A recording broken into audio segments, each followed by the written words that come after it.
haven't done a book talk video in a while, so here's the last like 10 horror books I've read and what I thought about. The Unmothers by Leslie J. Anderson. This is about this news reporter that starts to investigate this town where a horse has birthed a human baby.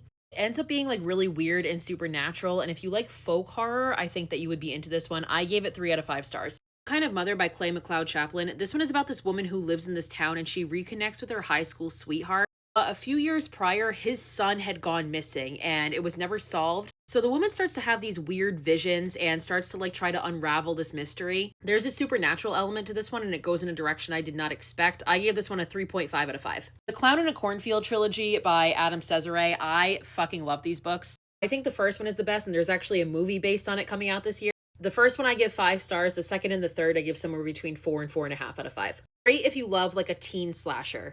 X by Thomas Oldhovelt. Sorry if I'm saying that wrong. This is probably one of my favorite books ever. I gave this one 5 stars. This book is about this town that is plagued by this witch. It's literally cursed and like the residents can't leave the town. And like the imagery that this guy creates of the witch is downright genuinely fucking terrifying. So good. And also really devastating. The Butcher and the Wren and The Butcher Game by our queen Elena from the Morbid podcast. This is more of a crime book than like a horror book. It's about Dr. Wren Muller and her quest to catch the serial killer, and it turns out that it hits very close to home for her. I gave the first one 5 stars, and I really enjoyed the second one as well. I gave that a 4 out of 5. And the second one ends on a cliffhanger, so I'm really hoping there's going to be another one.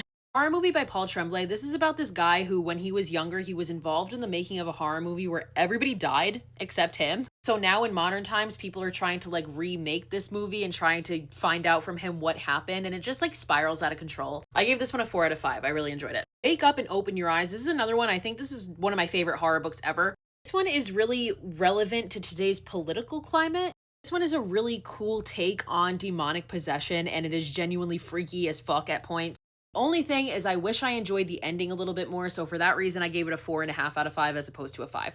Scurry by Sean Barber. This one is about this girl who is basically Eliza Thornberry but with roaches, and it's literally like the Wild Thornberries but with a serial killer involved. It's really unique. I've read a story by this guy before and he writes some really out there shit and I love it. I gave this one a 4 out of 5. Need to Do Something by Max Booth. This is one where I watched the movie before I read this book. It's a short, it's a novella. It's really tense. It's one of those books where you don't know what's real and what's not. It's about this family that gets trapped in their bathroom during a tornado, and there ends up being like this strange supernatural element to it. I give this like a 3.4, leaning more towards a 4 out of 5. And finally, Dead Friend Society. This is about this group that is murdered in a house, but their spirits live on. This one will fill you with like all these existential questions about the afterlife, also combined with a slasher. I loved this one. 4.5 out of 5.